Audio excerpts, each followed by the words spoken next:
All right, well, this is a webinar for Fair in Medicine, and I'm honored to have been asked to moderate and to get the chance to talk with Stella O'Malley, Sasha Ayad, and Lisa Marchiano about this new book that you've recently published, When Kids Say They're Trans, A Guide for Parents. And the three of you have really been out front publicly representing a rational and compassionate alternative to the broadly and institutionally supported but not evidence-based affirmative approach to dealing with adolescent gender dysphoria and trans identification. And you've been helping parents, families, and therapists to understand this emerging social phenomenon, which has created a lot of self-doubt and confusion for many people who intuitively question the affirmation model. And with this book, one of the things that I really loved was that there's this theme of empowering parents to trust themselves and to take their family's care in their own hands. And so this is a really confusing topic for a lot of parents. It causes a lot of distress and a great deal of anguish for parents who are caught in this. And so can maybe the three of you start with a little introduction to yourself, and what was this project for you? What was important about putting this book together, and how did you find yourselves collaborating together on this project? Sasha, you want to start? Yeah. Sure. So my name is Sasha Ayad. I'm a licensed professional counselor. I'm in Arizona now, but when I met these two lovely ladies, I was in Texas. And since about 2016, I got very interested in the topic of youth gender dysphoria, kind of noticing all of the reports of trans kids in the media and also in online parent groups. And prior to becoming interested in this topic, I had worked in the field of autism for many years as a therapist, and I worked with sexual violence and domestic abuse victims, and I worked with intellectual disabilities and kind of a variety of other issues. And I was working in a middle school when I noticed this. And in 2016, I started a practice where I work individually with young adults and adolescents, and I also do a lot of parent support. And I've been promoting a kind of evidence-based, well, least invasive first. We don't have much evidence about this population, as we'll talk about, but I've been promoting a least invasive first, really individualized treatment method for working with gender dysphoria that really treats it like any other type of distress a young person might have. And I connected with Lisa first. She was really one of the first people in this world that I immediately latched onto. I found her writing to be really brilliant, and we connected, I think, in maybe 2016 or 17, maybe earlier. And then I connected with Stella after I saw her brilliant BBC film, Trans Kids, It's Time to Talk, where she was the host. And I'll let her tell her story, but I've been connected with these two therapists, and we've worked really closely together since then and have developed like a professional working relationship and also friendship. So I feel very grateful and excited to have written this book along with Lisa and Stella. And we felt it was a much needed project, but I imagine we'll circle back to that in a minute. Mm-hmm. I'm Lisa Marchiano. I'm a licensed clinical social worker and a Jungian analyst, and I had worked in my time prior with substance abuse and domestic violence and also post-traumatic stress disorder in military populations. And in 2016, I started seeing this. It was coming into my practice. I started learning more about it. I realized there were issues with it, and eventually felt that I had to start speaking out because I was pretty darn sure that I was seeing a medical scandal unfold. So connected with Sasha and then Stella. And the great thing is that we sort of independently, I think, arrived at a very similar place. I think the way we see this is very simpatico with one another. And it's really just that, gender dysphoria from a psychotherapeutic standpoint, ought to be treated as a psychological issue. And so for a psychological issue, you look for a psychological cure or treatment rather. And it ought to be treated, as Sasha said, just like any other issue, which is non-directive, open-ended. I mean, really, the purpose of psychotherapy is to help the client understand themselves better. And that's it. And if you understand yourself better and your motivations better, then you're in a better position to be able to make your own independent, informed choice. And somehow the field seems to have forgotten that and is actually pushing therapists to impose a solution. And I think we all felt that needed to be spoken to. And of course, we've all done work with parents, and I think I know we all feel very deeply moved and affected by what the parents have gone through. And we wanted to provide a resource because there's not that much out there. And I'm Stella O'Malley. I'm a therapist in Ireland. And I had a very intense experience of what would now be called gender dysphoria. It was now, I know it's kind of classic childhood onset gender dysphoria. I kind of developed it maybe about 3, and the whole world knew about it, which I now know is very typical of that childhood onset. And it lasted many, many years. And honestly, it was very difficult when I was pulling out of it. And puberty and a sexual awakening pulled me out of it. And off I went into my life. It wasn't an easy kind of passage into womanhood. And it was certainly horrible to feel that I should be a boy and it was all wrong. And why would I be a girl? Looking back, obviously, I've thought about it quite a lot in recent years. And I think I was an internal misogynist. I really did not like girls and I looked down on them. And girlish was an insult, quite a definite insult. And then off I went into my life, and then I qualified as a psychotherapist some years later. Didn't go near gender. It was something that had happened to me as a kid and wasn't a big deal. But whenever I would meet a trans person, I always kind of looked at them thinking, they got stuck in something that I once got stuck in. If you follow me, I kind of had an understanding of where they could have been to medically transition. And then it became much more prominent in the news, and I ended up doing, I saw something in the paper and I ended up writing about it, and I did a film called Trans Kids, It's Time to Talk. And from then, my life took an extraordinary swerve that I never would have predicted, because I was very much a general psychotherapist, and I've written some books on parenting and bullying and things like that. And I really was very comfortable being a general psychotherapist. And when I did the film, I thought, yeah, I'll do this and then I'll go back to my life, young and innocent as I was. In the midst of this, when the film came out, I remember somehow, I presume Lisa, you must have followed me on Facebook or something like that. But I remember Lisa had written something about Carl Jung. And when you kind of, your heart beats, it's like, this is exactly it. This is it. And I need to know this person.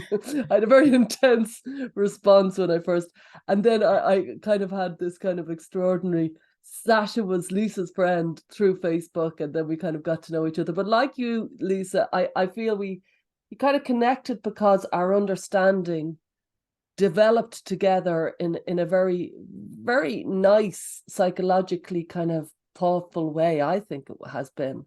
And so we've since, as Sasha and Lisa said, we've developed our lovely parent retreats that we have. They're very powerful. They're very sad, but they're also very helpful and valuable, I think. And we have the podcast, Gender a Wider Lens, and that's a labor of love. We love it, but it's certainly a lot of work as well. And then the book has been something that was very, very important. It's almost a gift to the parents, because we get so many emails and we're not able to keep up. We have our parenting coaching sites and we have the podcast. We're doing our best, but we did feel that having a book, there's something about the tangible nature of having an actual book, makes people feel less alone. I know books have helped me through my hardest time. And I love the introduction. Lisa wrote it where she says, this is an explicitly pro-parent book. We're on the parent side and we understand that their kid is going through something really, really hard, and the parent loves their child and wants to help them in the best way possible. So I feel it's a really important thing in the midst of all the politics and the controversy to remember that there's families in the middle of this who've been utterly ripped apart. And so that's why we wrote the book. Well, and it is such a tremendously controversial topic at this time. And the book is I think it's a phenomenal resource, partly because of the comprehensive nature of it. And you've got all these parents providing anecdotes and vignettes that describe this experience in a very personal way, as well as experts that contributed to the book. And you have a list of resources in the back that's fantastic for parents. What makes this topic different than other topics that come up during childhood and for therapists, for parents and for therapists? What has made this so different in terms of how people are treating and responding and reacting to this particular form of distress in childhood?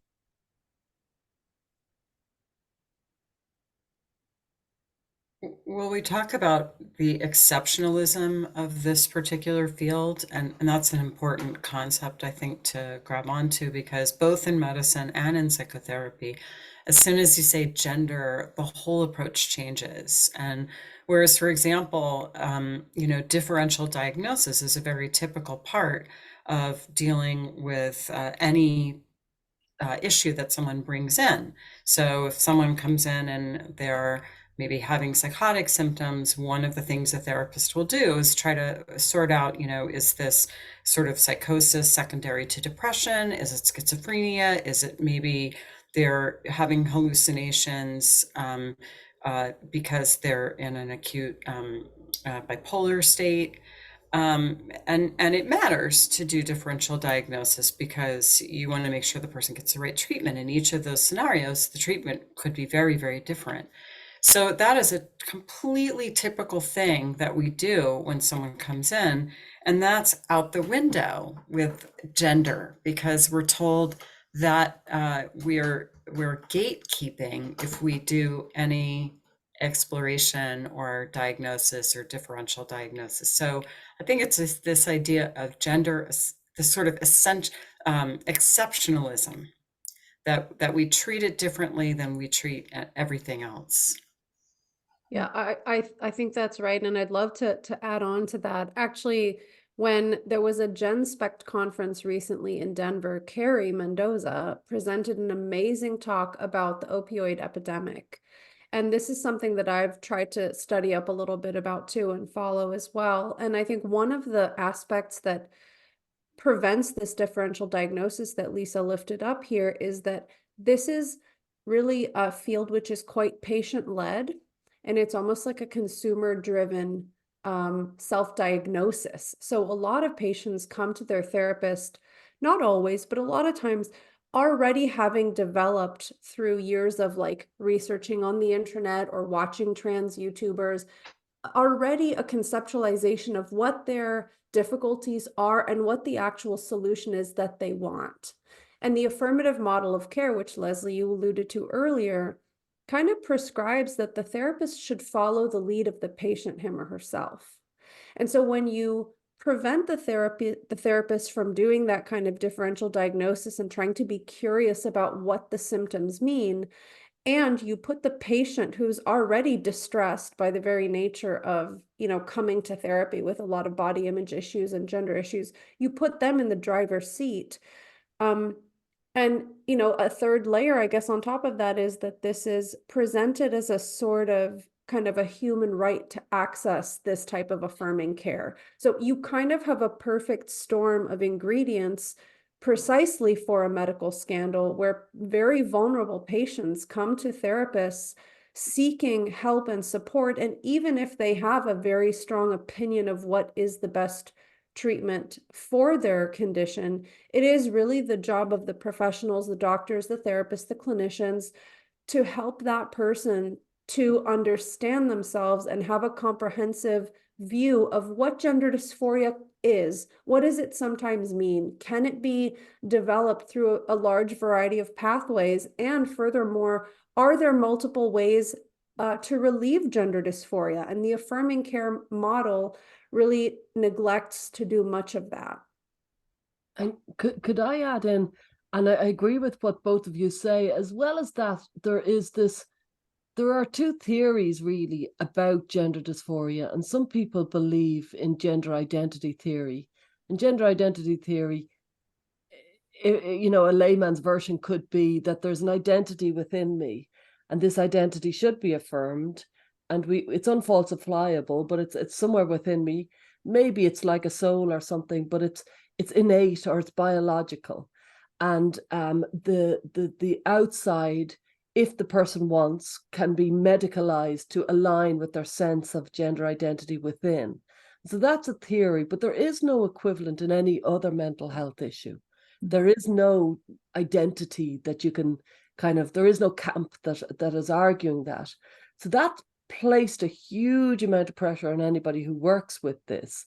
And people who have a more biopsychosocial perspective, like myself and Sasha and Lisa, think like it could be a biological, it could be psychological, it could be sociological.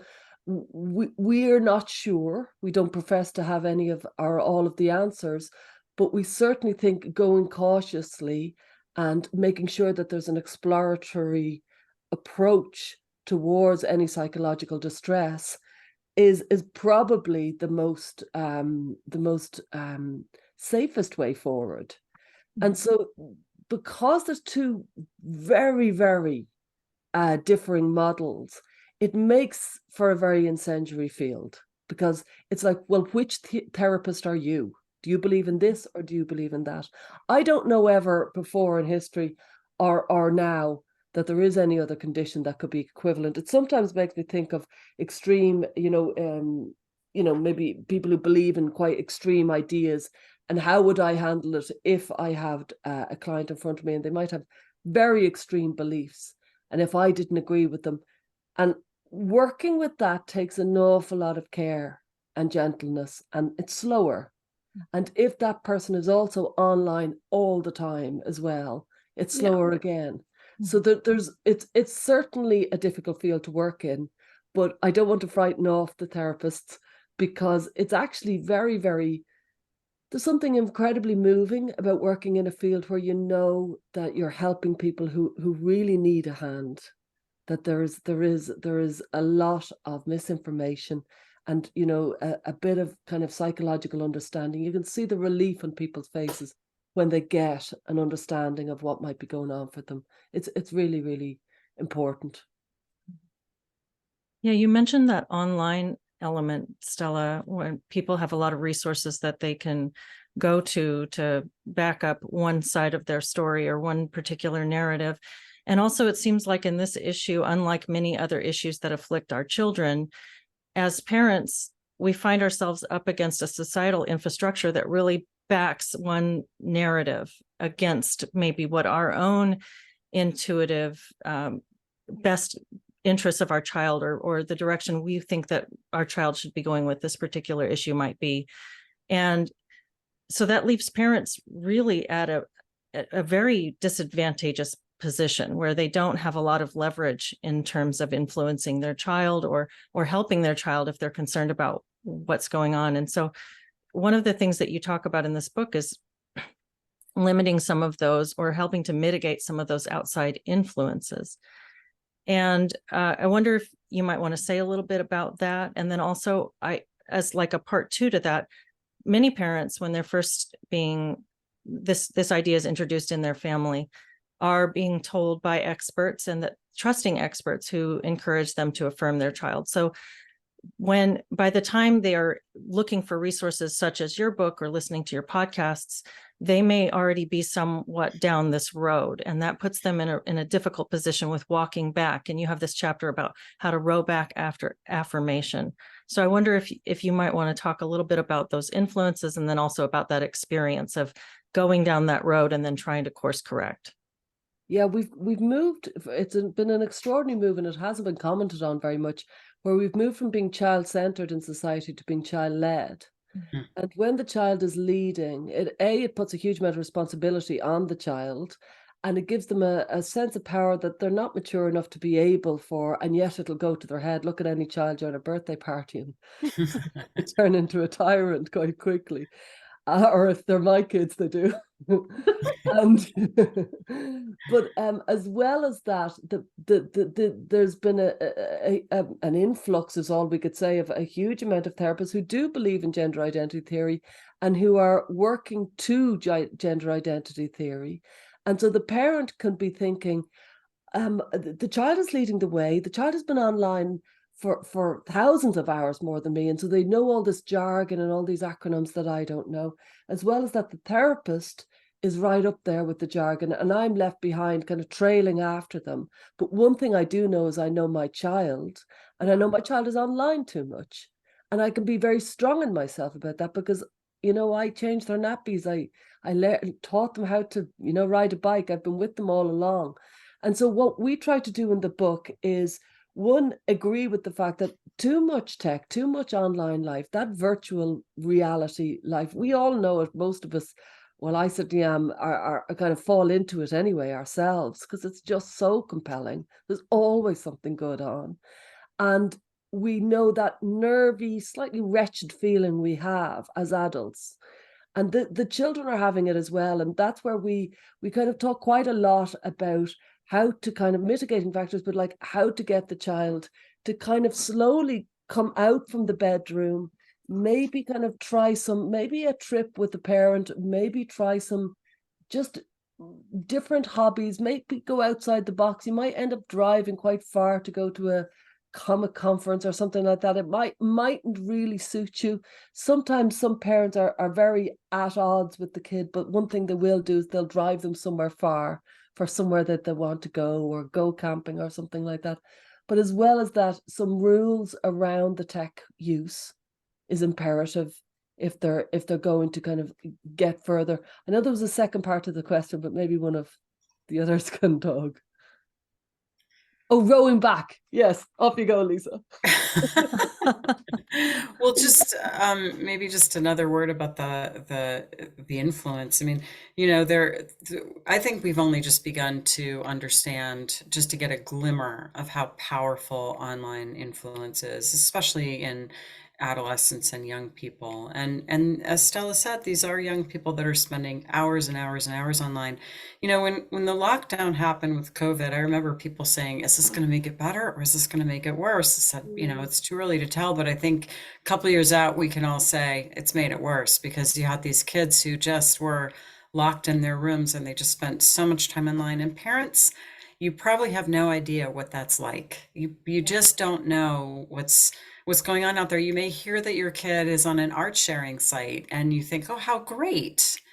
But the other things going on that art sharing site might make your blood run cold. And in terms of the rowing back, this is something that we're seeing more and more, which is parents are initially being kind of encouraged, I'll say, to affirm, and then parents are doing some more thinking about it, and we're hearing more and more parents come to us and say, I affirmed, what do I do now? We've always heard a little bit of that story, but now I would say it's more often. And Sasha, you wrote that chapter. Do you want to talk more about that?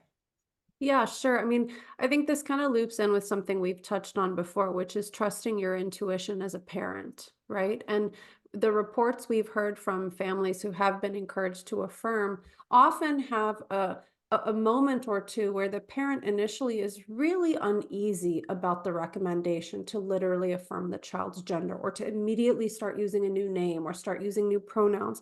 And what's happening often, I think, is that there was maybe a period of distress that felt really difficult to manage for the family. Like maybe the child was kind of having a bout of depression or some anxiety, or lost their whole friend group, and the parent is already feeling a bit at sea about how to help their child.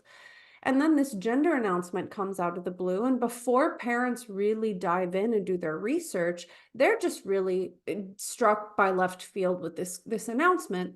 And then when a professional comes in with a lot of confidence saying this is absolutely the #1 best way to support your child, and often, as we unfortunately know, there's sometimes kind of this like if or situation, like, do you want a dead daughter or a live son? Like, that is a line that is quite extreme, but I've heard many iterations of this, such as, if you don't do this, your child is never going to talk to you again, or might become suicidal, or all of these kinds of things, which frankly, we know these kids are vulnerable, but there's really no evidence of that specifically. And actually, as Lisa touched on, parents who come to us after having affirmed often will say, we thought affirming would take the heat down and improve my child's mental health, but actually, even though we were affirming, this just upped the ante, and my child went from saying, all I want is new pronouns, to now I need puberty blockers, or now I need cross-sex hormones, or now I need to kind of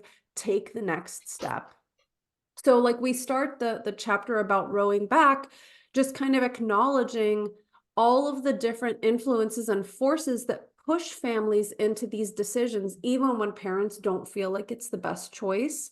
And then really encouraging parents to almost tune out the noise of all of these influences and figure out for you, for your child, for your family, what really makes sense. Because frankly, we don't know your family, and we don't know the situation of your child.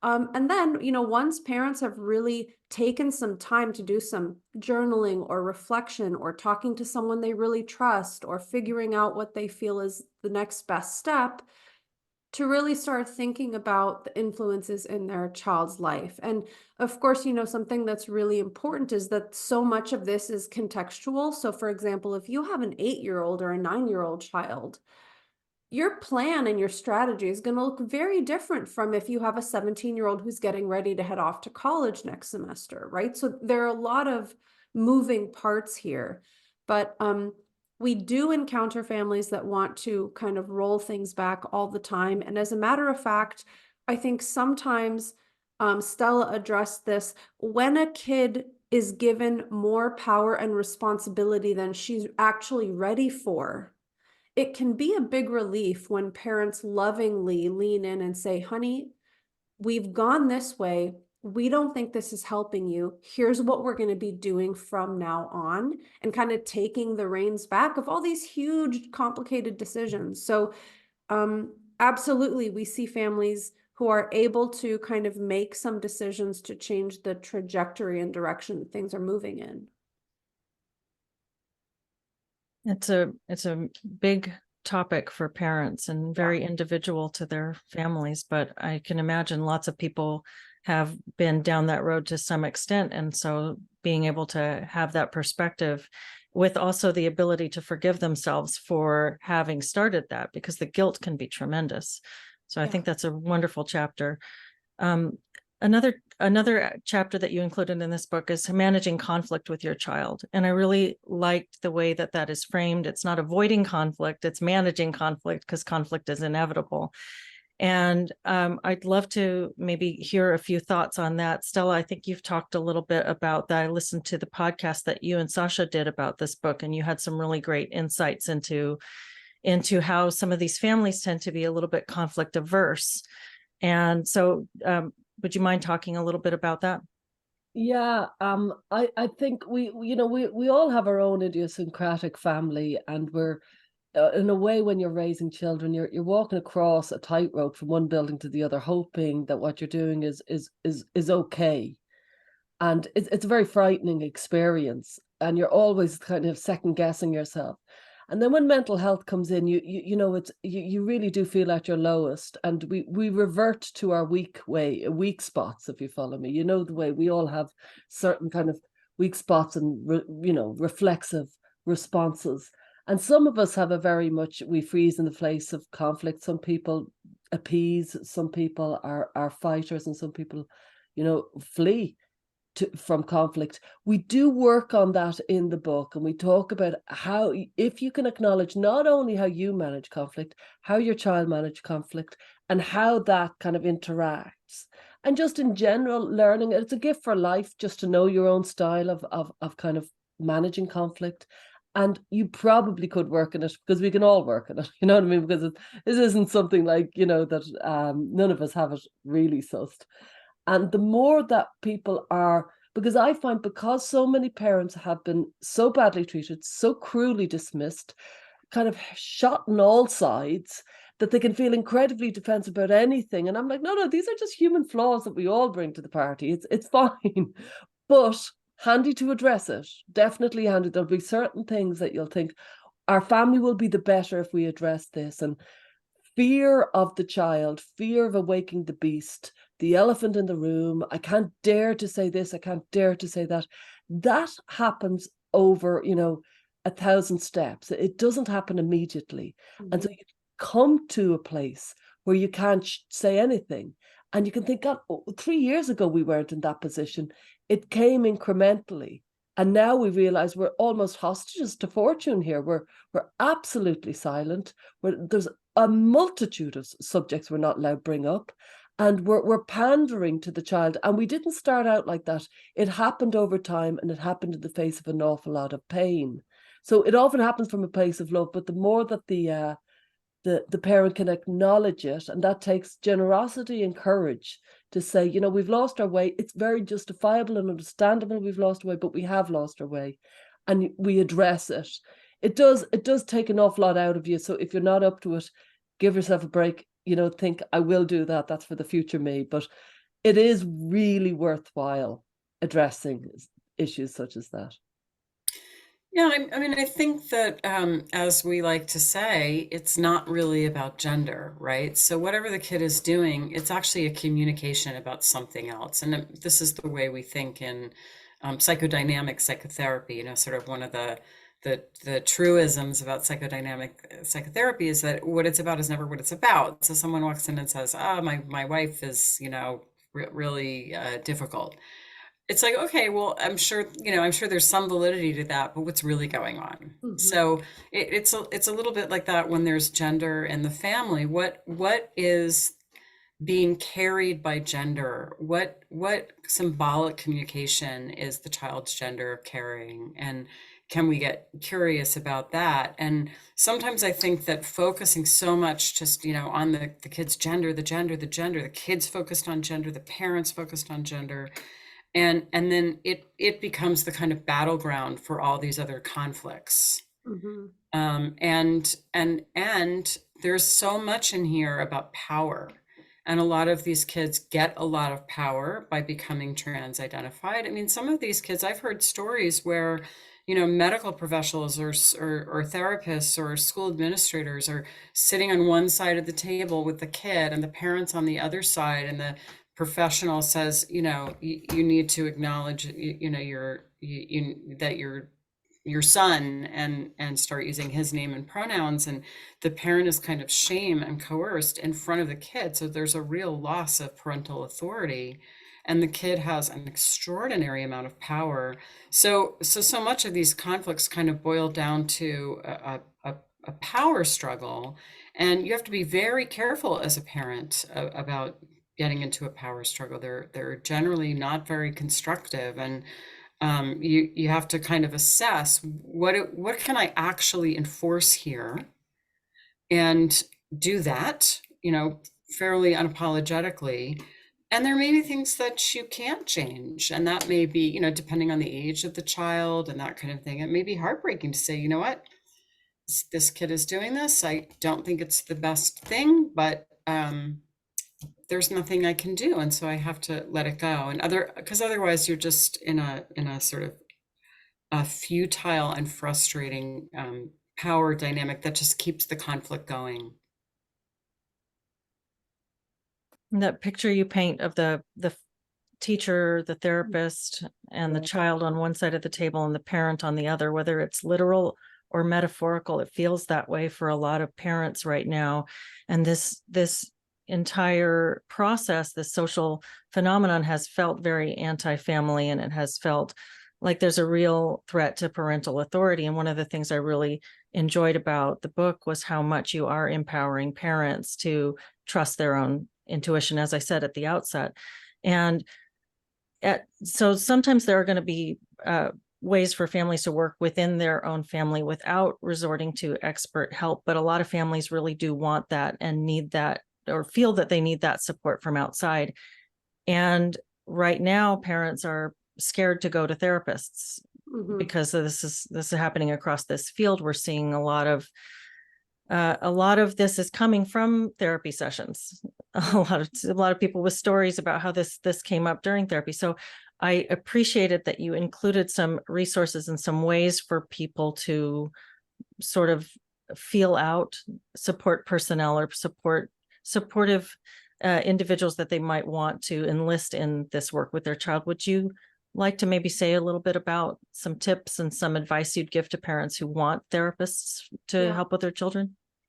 I'd love to start that off. And I'm going to start off very much like a politician and negate your question before I answer your question. I mean, I just want to emphasize actually how crucial it is for families not to relinquish their parental love and authority to a professional, because you're already swimming upstream, given how many influences in your child's life are actually, unfortunately, kind of convincing your child that you're not supportive or that you're not loving. And so, I mean, we really start off by saying there is no therapist that is going to fix this for you. In fact, you have to lean in and be very deliberate about the quality of your relationship with your child and bonding, and also taking back some of your authority. And I know Stella wrote another book called What Your Child Is Trying to Tell You, I think, right? Yeah, And it's really about the way parents can kind of trust their own ability to help their child. Another book, Hold On to Your Kids, is an amazing resource about this. So we just really want to start out by saying, if there's a rift in the relationship with a child, particularly a child that's young and still lives at home, I would be very cautious about outsourcing support to a therapist until you have first really tried to lean in and repair that relationship.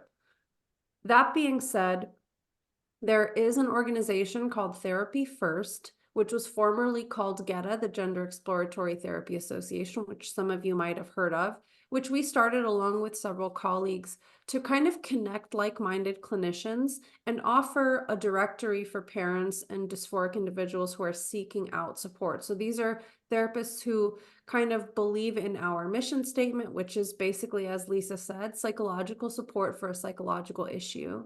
And I would say that would probably be a good place to start.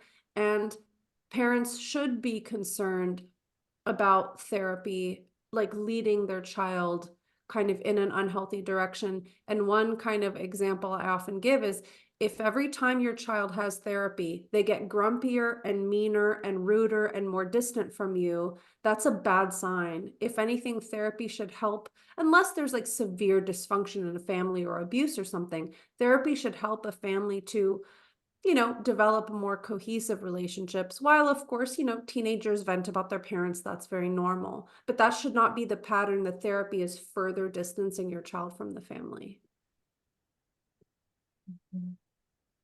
Stella or Lisa, do you have any thoughts on that you'd like to add? I think there's a triangulation can happen when you bring your teenager or your child to therapy, where, you know, the child is cast in the role of the victim, the therapist cast in the role of the savior, and the parent then inevitably becomes the persecutor. And it can be incredibly destructive. And so, if at all possible, if you can lean in and read about it and equip yourself and empower yourself, you know, terrifying as it is, are the kind of modern day urge to go to the professionals because it feels so overwhelming. It's in a way, it's an abdication of responsibility. Sometimes it isn't, because your child is in deep distress and we need to go to the professionals.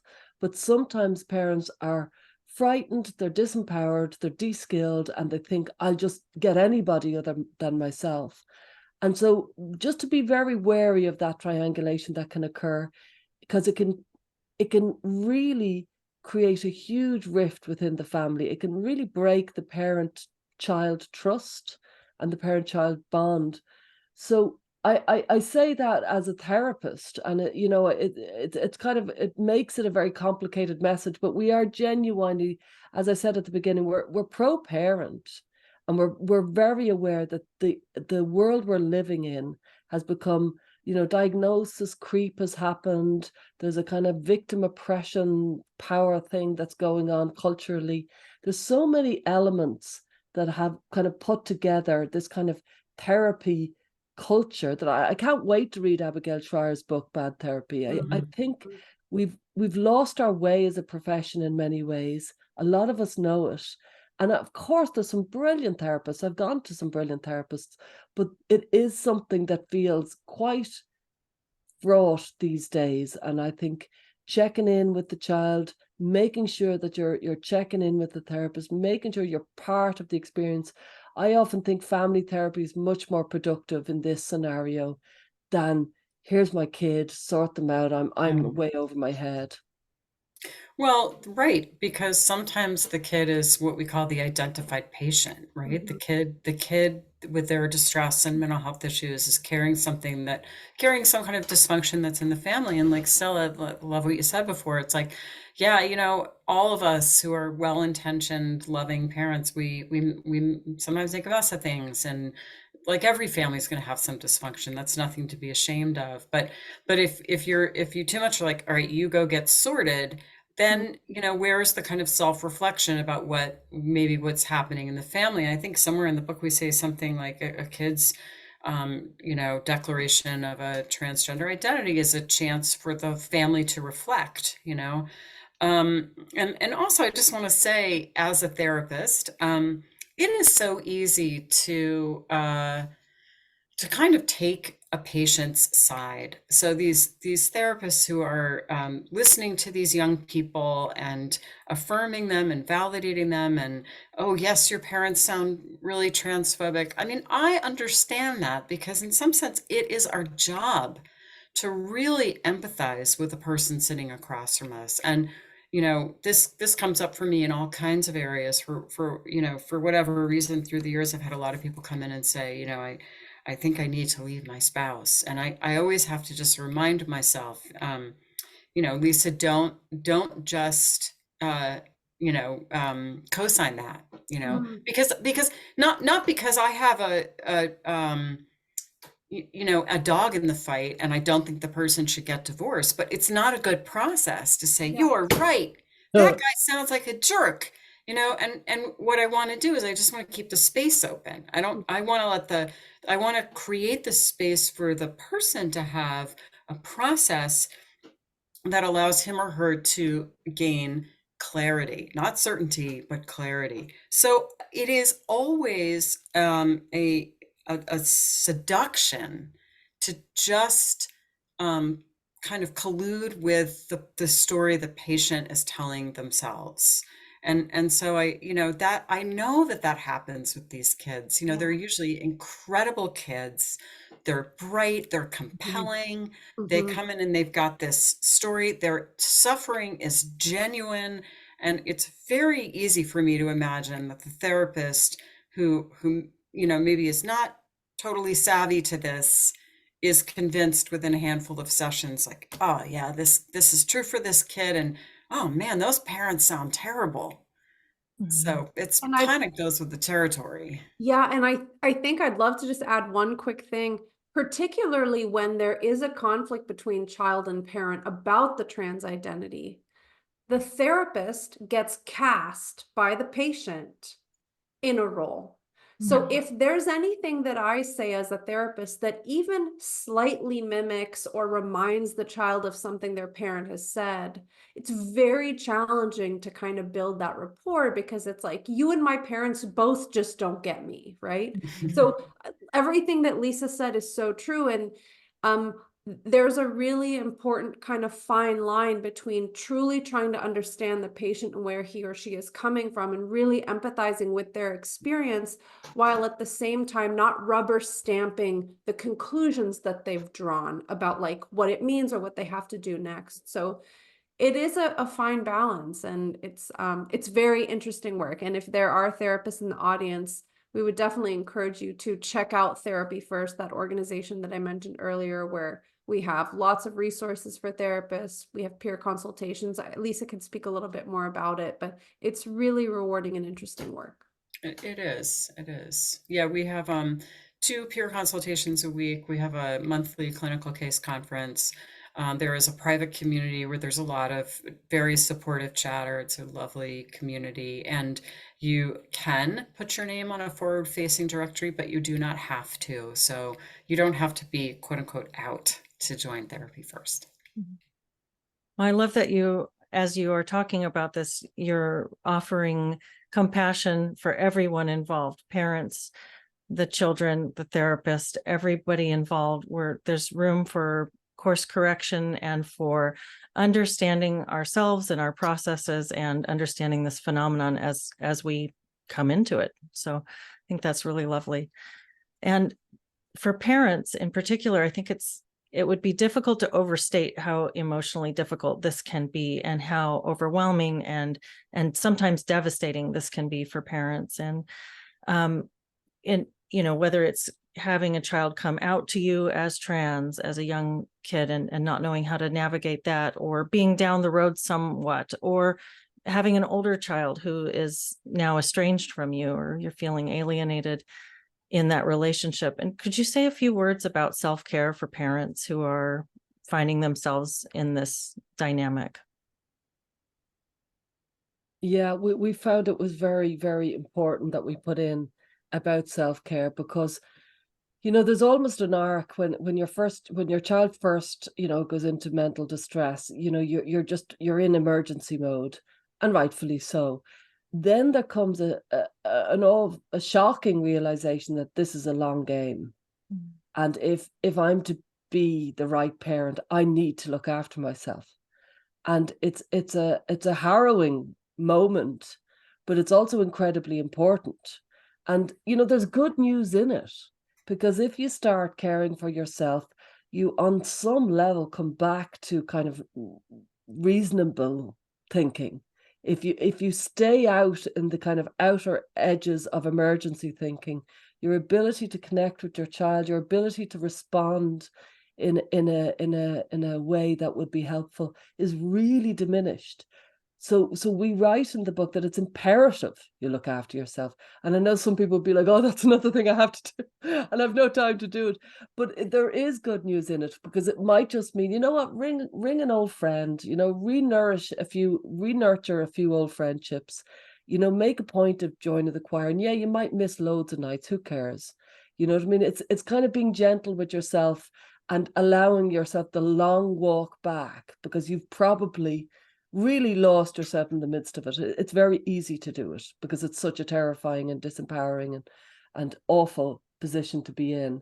But when you start to lick your wounds, when you start to develop a gentle voice, a gentle inner voice, and you start being kind to yourself when you're feeling really low, it's really helpful for your family. So if you won't do it for yourself, do it for your family, because it's so important.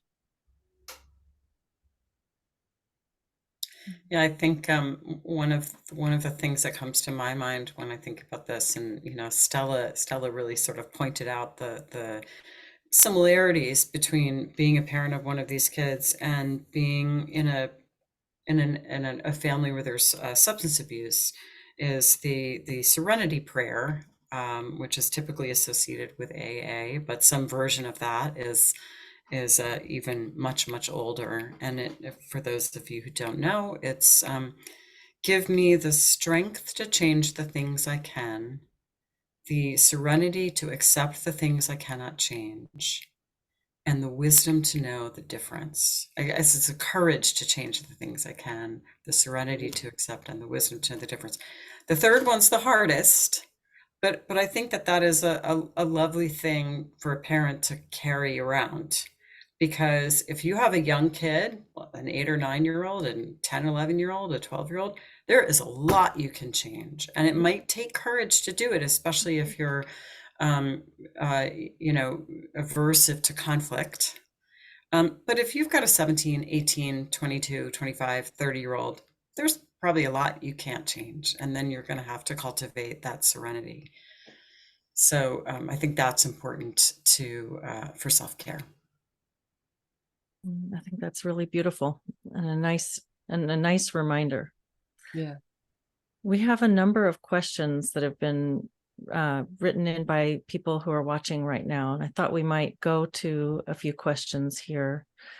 One from an anonymous attendee says, "My daughter is autistic. I've been speaking with other parents of kids on the spectrum and have noticed that these kids are more susceptible to this thinking. Do you have any insight as to why this would be the case?" Yeah, I'm happy to start us off. Kids on the autism spectrum have several kind of characteristics that we think may have something to do with this. First of all, the stats show us that something between 25 and 40% of kids struggling with gender, these numbers come out of the UK, do have autism traits. So this is not just an anecdotal observation. There's some data behind this as well. Particularly the kind of kids that we're seeing who are struggling with gender and have autism traits tend to be pretty, I mean, an old word is high functioning. They have low support needs. They're really intelligent. And particularly for the girls, they want to be social, but they have had a lot of difficulty doing so. So I think like one of the biggest common denominators, even kids who don't have autism traits, is there's a real social element here. And so if you are a kid on the spectrum who's trying to make friends, but you're not quite sure how, you're a little bit vulnerable to suggestibility, you might be imitating what you see your peers do. And so being part of a community that has very clear rules to follow and steps to take, and you do this with the name and you pick a flag and you get the haircut. There's also an element of like, it's a systematic process, which a lot of kids on the spectrum are very, very drawn to. And they also tend to exhibit quite black and white thinking. So to them, it might make sense that if I'm not perfectly girly in every single way, I may not be a girl. Whereas for those of us who have a little more gray area of life or understand nuance a little bit better, know that actually you can be, a variety of different ways and still be a girl. So those are a couple of the things that I think make these kids vulnerable. And one thing I wish we had more research about, and I imagine we'll learn a lot more about in the coming years, is I think technology seems to impact kids on the spectrum really differently. Whether it's because they struggle to connect in real life with other kids or not, I'm not sure. But man, the kids on the spectrum get really knee deep into a lot of online spaces, including other very odd kind of social spaces like with the furries and the anime and the manga. So there's something about these online communities that I think really is attractive to kids on the spectrum. The rules of engagement are different. It's all via texting and typing. All of the reading of social cues that is hard for autistic kids doesn't have to happen in the same way. So I imagine there's a lot more, but those are some kind of things off the top of my head that I think contribute. And I'm happy to hear from Lisa and Stella too. Yeah, there's a range. You said it very well. There's so many aspects of when you look at the traits of autism, you can see how that black and white thinking, if you're not one thing, you're the other, kind of a literal understanding. So if you say he, you believe I'm a boy. And so it's very important. A kind of a rule-driven framework that if everybody follows, we're all going to be happy. It's bewitchingly attractive to people, especially when they're floundering and they're looking for, I wish there was a rule book for life. And then they find a rule book and they enter in it with vigor. And so it's naturally a very, very close fit. And the hyperfixation that is often related to autism and to ADHD and other neurological conditions, you can really see it, and that this is something that we need to be really aware of. The more studies that come out around the autistic mindset and somebody who has maybe an activist mindset, they can be very similar, and also somebody who might have maybe ROGD or some other gender-related distress. Yeah, I think There's I'll also just just, oh, sorry, go ahead, Lisa. Yeah, I just want to, I mean, Sasha, you mentioned this, but I want to underscore it because at the Gen Spect conference, a question came up about this, and Stephen Levine, not surprisingly, had a brilliant answer. And so I'm actually just lifting Stephen Levine's response. He said, you know, really, what's really going on here? What's the kind of active principle? And he said, it's loneliness. Yeah. So all of the things that you've both talked about, but then really the main symptom, I think, is loneliness. And I think that's a helpful way to think about it, because then that maybe gives you some idea of what you could do, is help your kid become less lonely if possible. Yeah, that's so true. Yeah.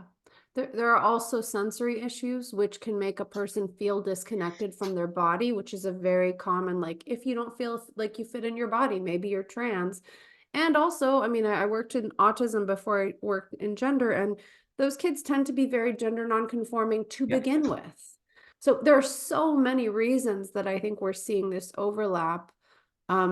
And sometimes and this is a very kind of ASD way of thinking, a lot of kids think, well, of course I'm trans, I'm also autistic, and there's an overlap. So this makes perfect sense. Whereas the parents are like, wait a minute, isn't that kind of, aren't you thinking backwards about this? But I've even heard clinicians say, well, if your kid's autistic, you know, that makes it even more understandable that they're trans. So everybody is really in a fog, I think, about this differential diagnosis and what came first, but this is an important question, so I'm really glad someone asked it.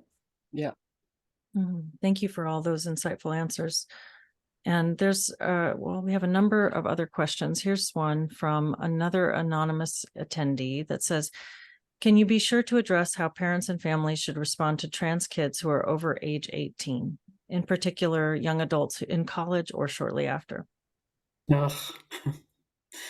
We do in the book, we really try to spend time talking about, you know, what it's like to have a young child, what it's like to have, you know, an early puberty child, mid adolescence, late adolescence, young adult.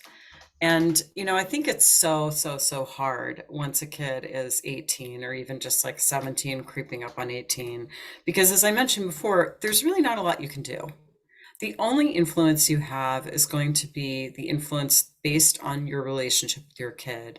And so what we say all the time is work on the relationship, work on the relationship, work on the relationship. Sending your child a lot of links to detransitioner videos is not going to help. It's probably going to, it's most, I mean, I shouldn't say not, because I shouldn't speak in absolutes, because, you know, who knows, but in, you know, we've seen a lot of parents do that and it hasn't worked. So trying to kind of logic your kid out of this is not likely to help. And at some point, you do have to say, look, this is my child is an adult. My, you know, 18 is, you know, it seems a little artificial, right? That one day a kid is almost 18 and they're a child, and the next day they're 18 and they can do all number of things.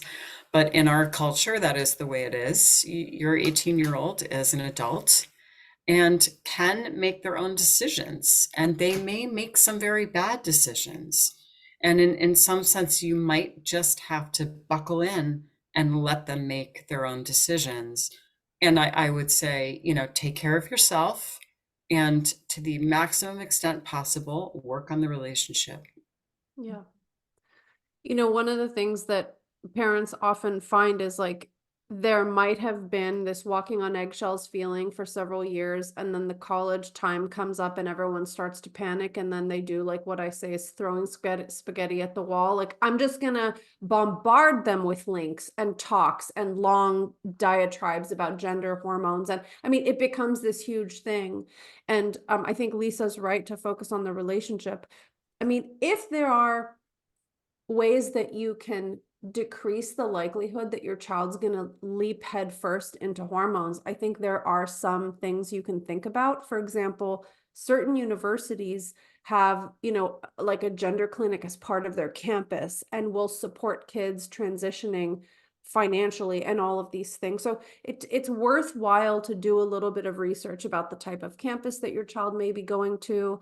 And one thing that we have heard from lots of families is the value of maybe taking a structured gap year where the child is doing something genuinely interesting and enriching, whether it's like some sort of a travel program where they earn credits or something along those lines. So, I think the idea that you're going to talk your kid out of it forcefully is very risky, and I don't think it has good outcomes. But I think there are ways that you can facilitate and encourage just expansive experiences and interesting things, and maybe, slow the train down a little bit by doing so, or kind of put some speed bumps in the way of like getting right into medicalization at 18. And frankly, it depends a lot on how things have been going and what happens next. Like, there are parents who are terrified that their 18-year-old is going to immediately go to Planned Parenthood to get hormones. And sometimes they don't at all. And actually they go to college and things loosen up a little bit because they're out of the house now and they don't feel like they're being controlled by mom and dad, and things get better. So there's no guarantee of what's going to happen. And I think sometimes reading about like horror stories online from other families, it's important. I think research is important, but also your child and your family situation is unique. And so you don't want to kind of project other stories onto your child when they may not be accurate. And like when your child is an adult, you're at different stages. The more you can acknowledge what's going on for your child, because it could be that when they come back, you can't reach them. It feels very distant. And maybe what you need to do is just think, if I can just have a moment of connection when I meet them, when they come back for Christmas, or, that's all I'm going to look for. But somebody else, another parent might think, I want to say this before they have their mastectomy. And I'd say, well, say what you've got to say before they have a mastectomy. Because sometimes you do, you're kind of saving yourself many, many nights of tossing and turning, wishing what you could have said. So sometimes you have to honor what you need to do. It's becoming more an adult relationship. It's a slow process, and it's actually a very painful process anyway. And so, leaving people to their fate is incredibly hard, and it's quadruply hard if they're your child. And we ultimately have to try and face that challenge. It's incredibly hard, but the more you can think, what does my kid need from me? And I try and leave it at that. Trying to do everything, you probably won't get there with an adult child. Another question in the chat. Julie Hathaway says, my husband affirms my 16-year-old son as a girl, and I don't. We're in couples therapy. It's causing a huge strain on our marriage. I find that's probably one of the most harrowing of the many harrowing stories, and I shouldn't laugh. There's so many difficult, but when the parents don't agree, it's really destructive. It's terribly frightening for everybody concerned. And I'm glad they're in therapy, but I think it's the most, certainly where I feel most defeated in the face of it. It's the one I go, that is so hard. I'm lost for words. Make sure you're kind to yourself. Do as much as you can. Sometimes it can get fraught where I'm not giving on the name, you have to give on the name. And sometimes you might think, actually, let me step out of this and think, maybe the name isn't what it's about. So sometimes you can get caught. That's the only little piece of wisdom I can say. You can get caught on the gender issue when actually there's so many other things that maybe you could give on this, and you know what I mean? You might lose the battle and win the war as such, but it's really, really difficult. I totally agree, Stella, that this is one of the hardest situations, and we do hear about this frequently. And I suspect that in at least some of the cases, there were underlying tensions in the marriage, and then this is how it's getting played out. So again, it's not really about what it's about, but oftentimes the affirming parent kind of gains a tremendous amount of power in the family, and it becomes the dynamic that Stella lifted up before, where there's a persecutor and a rescuer and a victim, and the parent who's non-affirming is of course the persecutor. That's actually called the Cartman's drama triangle. I remember I was reading through a draft of the book and Stella had put that in. I was like, oh my God, that's great. So you might want to look that up. The drama triangle, you can read a little bit more about it. That can be the dynamic that gets constellated. Hopefully the couples therapist is aware of this and is kind of helping you guys just communicate better. And again, with the idea toward it's not about what it's about. Can you guys, even before you talk about gender, how are you holding differences? How are you managing conflict in the couple? But it is, unfortunately, it can be sort of like a way to grab the reins or the power in the relationship. I know some dads maybe are used to mom being the principal parent, and all of a sudden there's this clear way for them to be the hero dad, and so the tables get flipped a little bit, and that you know, your hands are pretty tied if that happens. So my sympathies. Yeah, me too.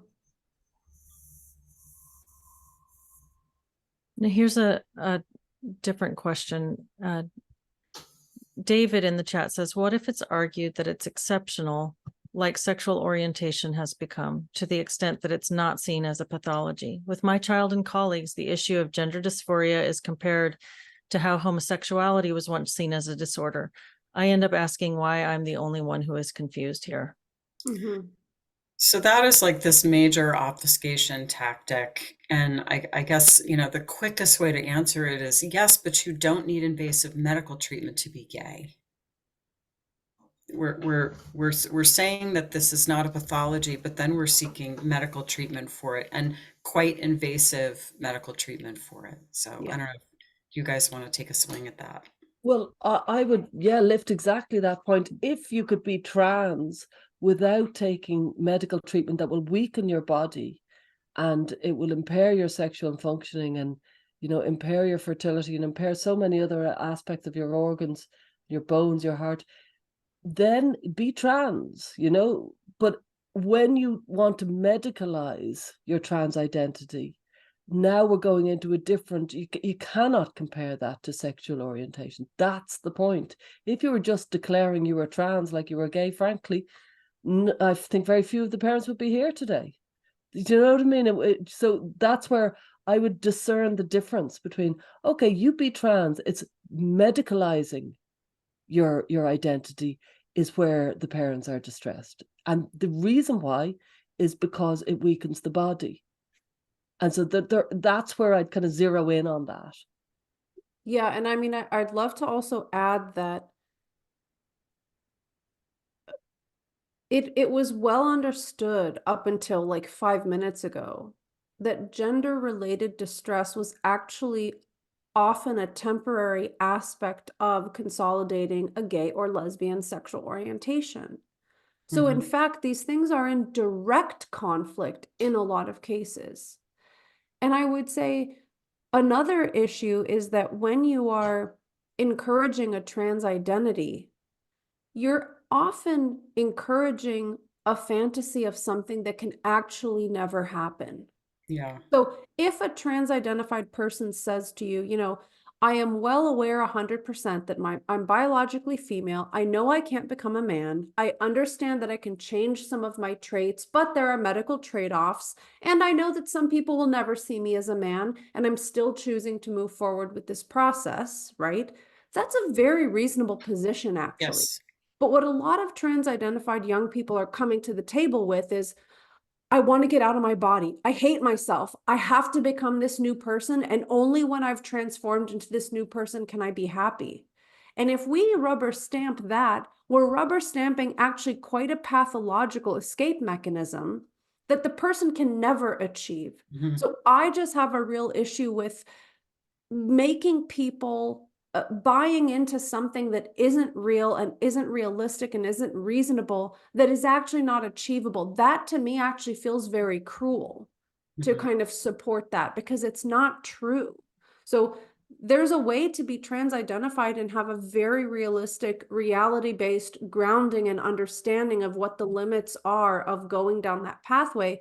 But a lot of the very distressed adolescents that come into therapy demanding for you to use their pronouns and their name, that's not who they're not being that kind of reasonable, grounded, well person, if that makes sense.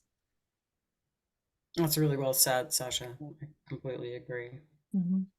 And of course, being same-sex attracted carries none of that. There's no need to invest in, what you're calling a fantasy. It's just simply, I mean, it just simply is what it is, right? I mean, we Yeah. can all be attracted to whomever we're attracted to, and there's nothing else is required of us, nothing else is required of the people around us. No one has to affirm us or use different pronouns or treat us any differently. We're just same-sex attracted. Big Yeah. deal. Mhm. Mhm. Another question in the chat. My 16-year-old son has refused to hug me because I won't use his preferred name and pronouns. This has been going on for over 2 years. What can I, let me see, it just jumped. And they're asking about what can they do to relieve this tension, to alleviate the tension. Yeah. Stella, you just wrote the book on teens. Well, where I went there in my mind was, I wonder, could we talk about how we're both caught in opposite corners of the room here? That, I want to hug you, you don't want to accept the hug, you want the names, I want the hug, and is there anywhere we can meet? That lovely line from Rumi, beyond right doing and wrong doing, there's a field, I'll meet you there. So is there anywhere we can meet beyond the standoff with the hug and the name? It feels punishing, and arguably the child feels punished by the withholding of the name. So I suppose rather than seeking the hug, seeking the conversation about the hug might get further, but it's a standoff. Yeah. We talk a lot in the book about try and avoid standoffs, try and avoid power struggles. You're always brilliant on the power struggles, Sasha. And it feels like somebody needs to give here. Yeah. And when you give, make sure you're giving with strategy nearly. What I would say about this too, though, and I find this a lot with parents is, most 16-year-old boys don't really like to hug their mom. And so there's a way that sometimes parents, these kids hit adolescence, and the kid was always really sweet and loving, and the parent was really close, and the kid hits adolescence, and the parent, the gender comes in right at adolescence, and then there's conflict, and the kid is nasty, and the kid is withdrawn, and the parent's like, oh, my kid is nasty and withdrawn because of gender. And I'm like, I mean, it might have sort of, added some rocket fuel to it, but guess what? Adolescence is a time where kids are, nasty and withdrawn. So I would sort of maybe try to hold that and think, this might actually not be about being trans. And in some sense, by making it be about trans, you're kind of giving that more oxygen. 16-year-old boys, 14-year-old boys don't like to hug mom anymore. And, it might be that you need to see if you can decrease the standoff a little bit and see if that lets some of the heat out of the conflict. Or maybe it's not heat, maybe it's ice. And see if you guys can just enjoy being together sometimes, because a lot of 16-year-olds are not particularly fun to be around all the time. Hopefully they're fun to be around some of the time. But I would just question about the name and the pronouns and stuff. We say in the book, and I really sort of land here that I think we all agree on this. It really is kind of a family decision. There isn't a right answer or a wrong answer. We do say, all things considered, all things being equal, we would veer away from using names and pronouns for reasons that we describe in the book. But there might be a way to make a partial move toward your kid that might just allow kind of a face-saving move back towards each other. Maybe you can agree on a nickname. Maybe there's some half measure there that you can sort of say in good faith, look, I'm not just doing this just because I want to get my way. I'm interested in connecting with you. I'm interested in seeing if we can find that place to meet, like Stella said. Yeah, I'd love to also think about how sometimes there's a lot of misunderstanding about what the parental position means. So as someone who works with a lot of the young people, they may interpret mom's refusal to use pronouns as a way of saying, I don't believe you, you're being ridiculous, this doesn't make sense, or I don't really trust that you're going through what you say you're going through. So I think just in the same way that we landed on how this can be a conflict in the marriage about some other communication pattern or like some other kind of underlying resentments or something, there may be an issue going on here as well, which is like the child feels not taken seriously.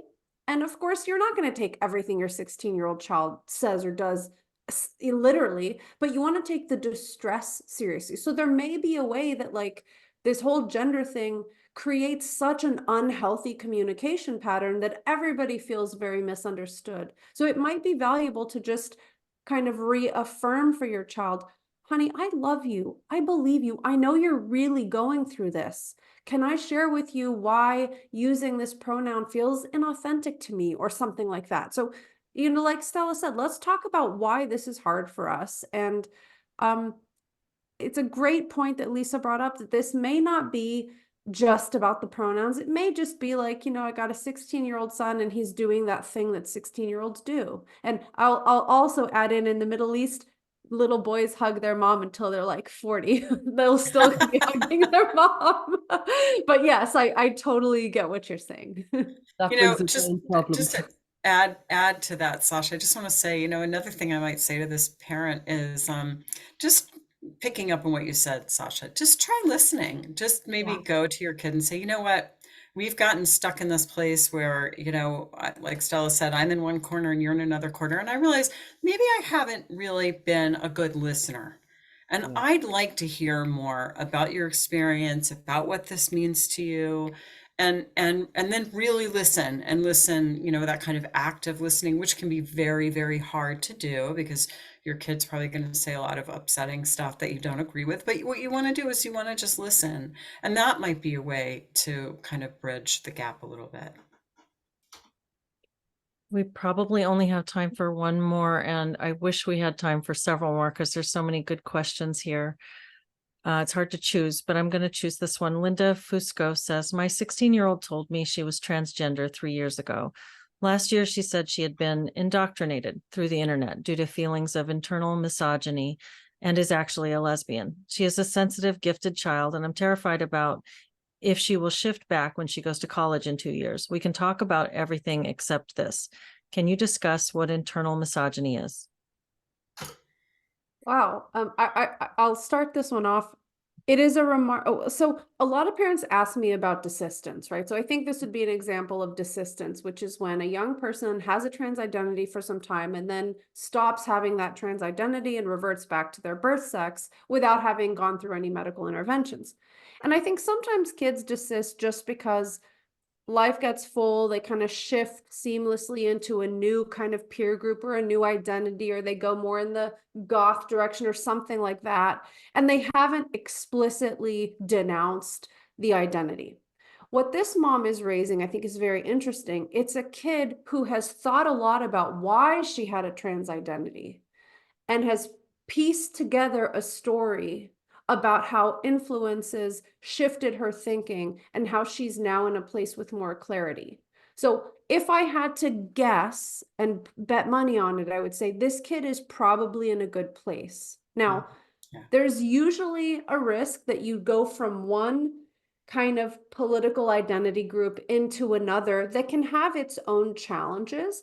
But if this young woman finds like a healthy way to embrace her lesbian identity and is able to meet other young women who also identify as lesbians and like build a community and fall in love and have a really positive relationship, I would guess that really the goal is not to talk about it, at least until she's ready. She's probably embarrassed. The fact that she said she was indoctrinated is a huge, I mean, it's weird to say that it's a win, but she was honest with you about her thought process. That's more than most parents get. I think Lisa and Stella will agree. We always joke like, you're never going to get an announcement that your kid is out of it and that they know why they got into it. So you're already miles ahead. So I would not ask her to talk about it. I would just give her some space to consolidate her new kind of developing identity. I'd like to add to that. Like, if you think back on if you've ever been bullied or your most awful time in life, you don't want to talk about it. You don't want to go over, you know what I mean? It makes you feel humiliated, embarrassed, ashamed, filled with self-loathing. So I can see why people don't want to talk about it, and maybe there's no reason for them to talk about it. It's arguably much more expansive and helpful to talk about where they are now and where they're going and all the different things in life. Meet them where they're at rather than let's go over those awful days. You really have to have quite a lot of distance before you can look back at a shameful episode or a sad episode. You really do need. So I think the teenager's honoring the distress that she was in by not going back. And I just don't think it's necessary in this context. Well, I think we actually have time for one or two more, so which is great because there are so many. Polly Tuckett says, I avoid the topic of gender identity with my trans-identified daughter because the whole thing feels like bomb defusal, so potentially dangerous and so delicate. We only discuss the subject if she brings it up, which hardly ever happens. Is it a terrible thing that it has become almost a taboo subject? Yeah, we do address this in the book. There can be, a sense of just sort of avoiding it, and that it feels like it's part of walking on eggshells. And, it's tough. I think it's very dependent on the individual context, because sort of like Sasha and Stella were just saying about the other question, you don't want to sort of be scrutinizing your kid all the time, and where are you with your gender and all this stuff. But you do want to feel like you can, there are no topics that are absolutely off limits. And so my tendency would be to say, let it lie most of the time, focus on other things. But occasionally you might want to sort of check in and just wave a flag saying, we're not going to not ever talk about this. So I don't know if you guys want to build on that. Sometimes, yeah, I agree with exactly what you said, Lisa. And sometimes you might talk about the fact that you can't talk about it, or even talk about the fact that there are some taboo subjects. And maybe there's just some taboo subjects in life, and is that good? And then there's taboo subjects within a family and within a household. And you're not saying, you can say, I'm not going to talk about the taboo. I'm just talking about the subject of taboo, not the thing. So you might even like loosen their defenses by saying, don't worry, I'm not going there. You know what I mean? But you're talking about the dynamics of a taboo being within your relationship. And there can be a real nod between people when that happens. There can be a real kind of, it's difficult. Don't go near it. Do you know what I mean? So there's more than one way to go at the fact that there's a taboo in the family. The more you can acknowledge it and there's self-awareness about it, the more likely that there's some kind of developing thought processes, which is what you're really after. Mm-hmm. And I love that piece about self-awareness. I mean, I think honesty is the best policy. So you could even say, you know what I've noticed? Every time we talk about gender, which isn't very much, I end up doing this. I think you kind of end up feeling this. And that's not the way I want to talk with you about it, but honestly, it's hard, like I often get kind of nervous and I say something weird and then I know you kind of shut down. It's kind of like what Lisa said earlier, like we've been stuck in this place, but I want to listen more. I really want to try and understand what you're going through. And that requires some self-awareness about what your patterns are. So like when you get nervous and you're in this conversation with your child, do you start crying every single time? Or do you end up raising your voice and maybe getting a little more aggressive than you'd like? And so if you can acknowledge the pattern or the dynamic that is evolved, that can actually take a little pressure off to just call it out. Like, hey, this is what's been happening, but I want to try and have a different type of conversation with you. That is great. There's one person who asked, and I'm looking for it now. Okay, here we go. Do you suggest we show our children your webinar? No. No. I mean, I think that most of these kids, You know, I hate to use the word indoctrinated because it sounds so heavy-handed, but the truth is that, I mean, indoctrination, we're all indoctrinated into something, right? We all have our fixed set of beliefs that are fairly impenetrable to any challenge. I mean, we all have that confirmation bias and all the rest of it. And, you know, we as adults try to guard against that. I mean, I know I do, I try.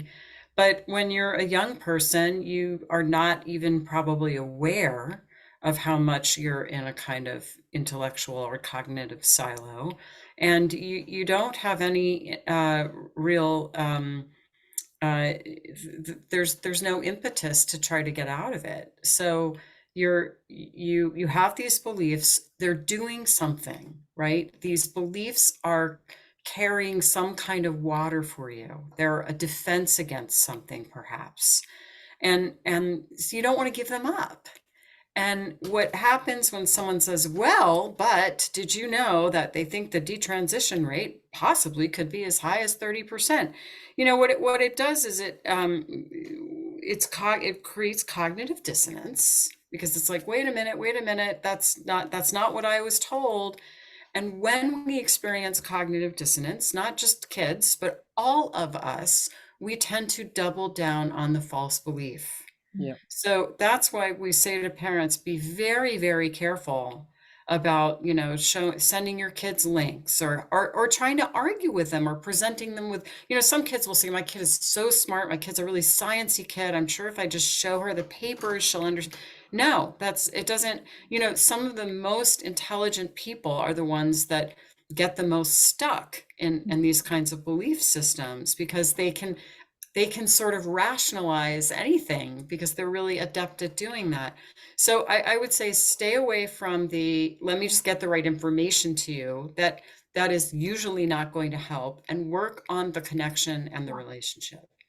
100%. And Right. by the way, they think that all of us, we are indoctrinated. Mhm. Yes. I mean, if you go on to GC Twitter, you'll see there's a certain type of belief system and a certain type of way of talking about things that if, you know, a trans-identified kid finds their mom's Twitter, they're like, oh my God, she's down the rabbit hole. So Yep. just be aware that, you know, there are lots of different perspectives here. And I think the connection, as Lisa mentioned, is absolutely the most important thing that you have control over nurturing. Well, thank you so much for this conversation. And as we draw to the close of an hour and a half, where can people find the book, and where can people follow each of you and the work that you're doing? Stella, you want to start? Well, yeah, I'm easily found, StellaO'Malley.com, and the book, When Kids Say They're Trans, it's on Amazon, it's on, you know, Swift Press, and it's on Pitch, isn't it Pitchstone? Touchdown. No, Yes. it's not. Yeah, so you should be able to find us easily enough. Yeah, and the book's website is whenkidsaytheirtrans.com, right? Mhm. Yeah. And yeah, and my website is lisamarchiano.com. And Therapy First is therapyfirst.org. Mhm. And we should plug Stella's GenSpect, which Yes, is like absolutely. incredibly important organization that she kind of didn't even talk about, but Stella should definitely, you should check out GenSpect. I feel I overdo it, so We'll do it for you. And you can find, if you Google Sasha Ayad, you'll find me. Inspired Teen Therapy is my website. And I also want to say, like, if you are a parent watching this, we do run these in-person parenting events. We Yeah. do 1 or 2 a year, and we will be planning something for the spring or summer of 2024. So if you go to widerlens.consulting, that is the kind of group that we use to do these parenting events. And I also have a parent membership group where I do live Q&As once a month, so parents can come and ask questions. We talk through their kids' situation, and I make videos about commonly asked questions.